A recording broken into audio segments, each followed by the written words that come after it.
मंदिर के ऊपरी भाग में बने स्पेशल कमरे से नीचे का सारा नज़ारा दिखाई देता था।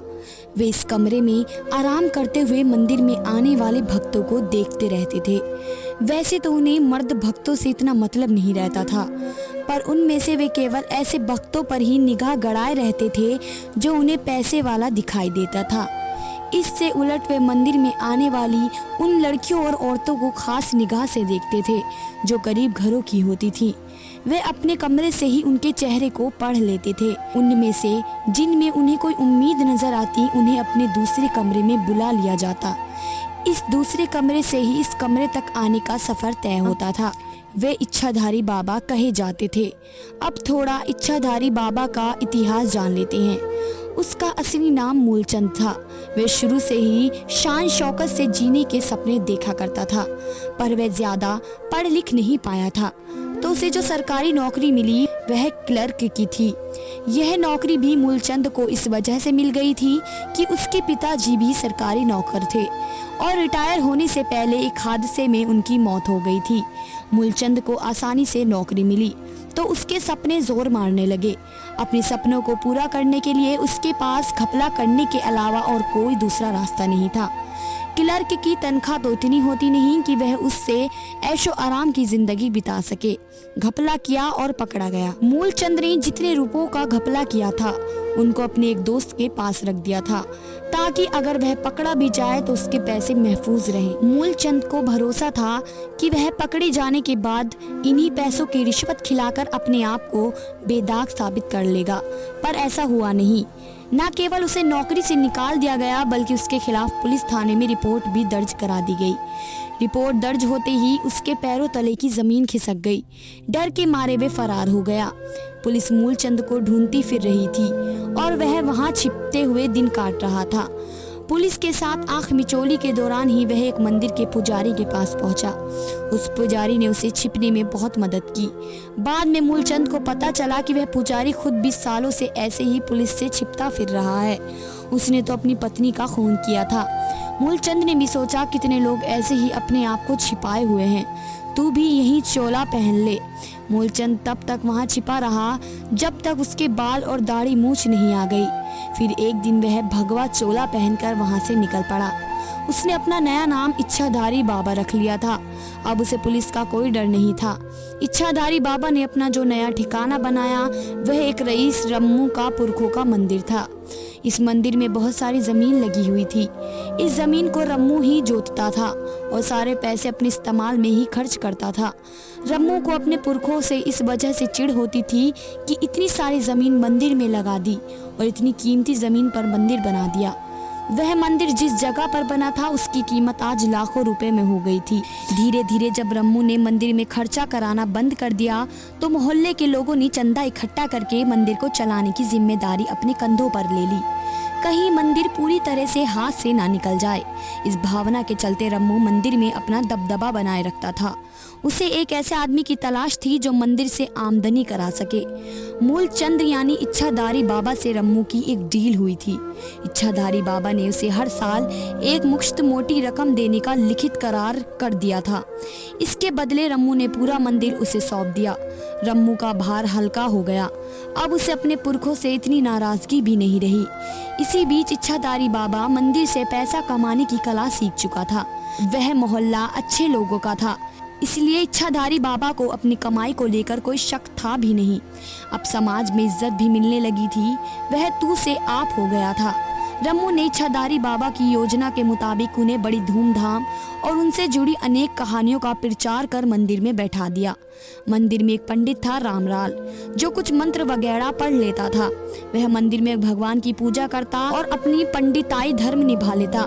सपने तो वह भी बहुत सारे पाले हुए था, पर उसके पास इच्छाधारी बाबा की तरह खुद पर यकीन और चालाकियां नहीं थी। इच्छाधारी बाबा को एक ऐसा ही आदमी तो चाहिए था, इसलिए उसने उस पंडित रामलाल के सिर पर अपना हाथ रखकर यह भी समझा दिया कि अगर उसने उसके कामों में रोड़े अटकाए तो उसकी खैर नहीं। रामलाल वैसे भी इच्छाधारी बाबा को देखकर घबरा चुका था। उनकी धमकी को सुनकर और भी घबरा गया। वह इच्छाधारी बाबा के पैरों में गिर गया और कसम खा ली कि बाबा के न केवल सारे कामों में वह हिस्सेदार बनेगा, साथ ही हर राज को भी बरकरार रखेगा। इच्छाधारी बाबा को अपना जलवा बनाने में ज्यादा मेहनत नहीं करनी पड़ती थी। वे जल्दी ही समझ गए थे कि जो अपने चेहरे पर जितनी मुस्कान लिए रहता है, उसके दिल में उतने ही दर्द छिपे होते हैं। उन्हें केवल उन दर्दों को कुरेदना ही था। एक औरत सविता पर उसकी निगाह पहले ही दिन पड़ गई थी। वह मंदिर गाहे बगाहे आ जाती थी और जोर जोर से बातें करती और हंसती रहती। इच्छाधारी बाबा ने सविता को ही अपना पहला शिकार बनाया। सविता के कोई औलाद नहीं थी और उम्र भी ढलती जा रही थी। पति दूसरे शहर में काम करता था। वह 15 दिनों में एक बार ही आता, वह भी एक दिन के लिए। सविता ने ये सब इच्छाधारी बाबा को बता दिया। उसकी बातें सुनकर बाबा की हवस जाग गई। फिर एक दिन सविता को अपने कमरे में बुलाकर बाबा जी ने उसकी कोख में अपना बीज रोप दिया। सविता की खुशी का ठिकाना नहीं रहा। वह पेट से हो गई और बाबा जी के लिए खिलौना बन गई। वे जब चाहते उसे बुला लेते और अपने कमरे में मौज करते। सविता का पेट अब बाहर की ओर निकला दिखाई देने लगा था। बाबा जी का मजा खत्म हो गया था। सविता ने एक दूसरी औरत को उनके कमरे में पहुंचा दिया था। धीरे धीरे इच्छाधारी बाबा के पास औरतों की लाइन लगने लगी। इच्छाधारी बाबा की नजर अब नवीन पर गई। नवीन के पास धन दौलत की कोई कमी नहीं थी। वह सुबह फैक्ट्री के जाने के पहले मंदिर में आकर भगवान के दर्शन करता था। इच्छाधारी बाबा की निगाह उस पर गड़ चुकी थी। वैसे तो वे बहुत ही कम सुबह जल्दी सोकर उठते थे और कभी कभार ही सुबह की पूजा में शामिल होते थे, पर अब वे रोज आने लगे थे। नवीन को अपने जाल में फंसाने के लिए इच्छाधारी बाबा को ज्यादा मेहनत नहीं करनी पड़ी। सविता ने नवीन के लिए खूबसूरत लड़की का इंतजाम कर दिया था। इच्छाधारी बाबा के कमरे में नवीन की मुलाकात उस लड़की से कराई गई और उनके बिस्तर पर जाते ही वीडियो बना लिया गया। नवीन अब बाबा जी के लिए सोने का अंडा देने वाली मुर्गी बन चुका था। इस मंदिर को और बड़ा नवीन नहीं कराया था। इसी दौरान बाबा जी ने ऊपरी भाग में अपने लिए एक ऐसा कमरा बनवा लिया था जिसकी कांच की दीवारों से वो तो बाहर झांक सकते थे, पर कोई और बाहर से कमरे में नहीं झांक पाता था। कमरे की मोटी कांच की दीवारों के अंदर से बहुत जोर की आवाजें भी बाहर नहीं निकल पाती थी। इच्छाधारी बाबा की दुकानदारी चल निकली थी। मंदिर ने भक्तों का जमावड़ा बढ़ने लगा था और पैसे बरसने लगे थे। बाबा जी ने पैसे कमाने का एक और खेल चालू कर दिया। उनके पास अब औरत भक्तों की तादाद खूब हो गई थी। इनमें वे तो शामिल थी ही जिनकी गोद भर चुकी थी और वे भी थी जिन्हें केवल बाबा जी के साथ से मजा मिलता था। इच्छाधारी बाबा ने अपने अमीर भक्तों तक इन औरतों को पहुंचाना शुरू कर दिया। इसलिए चाहकर भी वे उनके आदेश को मानने से इनकार नहीं कर पाती थी। बाबा जी को इस नए कारोबार से ज्यादा आमदनी हो रही थी। रम्मू ने जब अपना पुरखों का मंदिर इच्छाधारी बाबा को किराए पर दिया था, तब उसे भी उम्मीद नहीं थी कि बाबा जी इस मंदिर को इतना चमत्कारी बना देंगे कि पैसे बरसने लगेंगे। उसे तो लग रहा था कि कुछ ही दिनों में बाबा जी मंदिर छोड़कर भाग खड़े होंगे। पर अब जब मंदिर की चर्चा दूर दूर तक होने लगी तो उसे बाबा जी से जलन होने लगी। उसे लगने लगा था कि वह ठगा गया है। वह अब उन्हें मंदिर से भगाने की जुगत में लग गया था। एक दिन इच्छाधारी बाबा अपने भक्तों के साथ नाच रहे थे।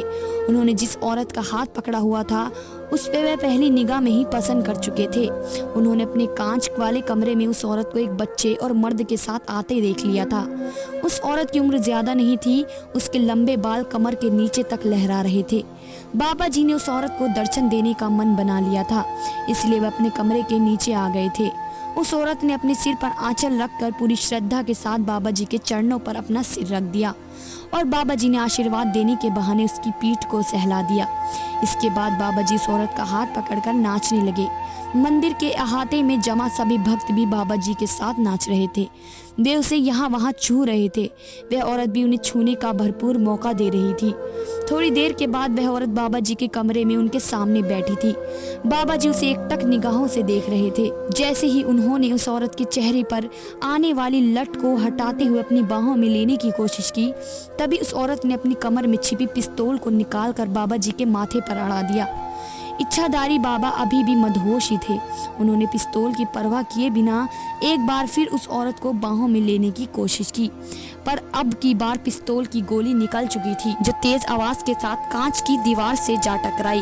गोली की आवाज बाहर नहीं गई, पर अंदर ही उससे इतना बड़ा धमाका किया था कि बाबा जी का सारा नशा गायब हो चुका था। इच्छाधारी बाबा को गिरफ्तार कर लिया गया। दरअसल पुलिस ने ही ये सारा प्लान बनाया था। वह खूबसूरत औरत एसपी थी जिसने बाबा जी को अपने मोह जाल में फंसाया था। पुलिस ने एक दिन पहले ही कुछ औरतों को एक होटल से गिरफ्तार किया था।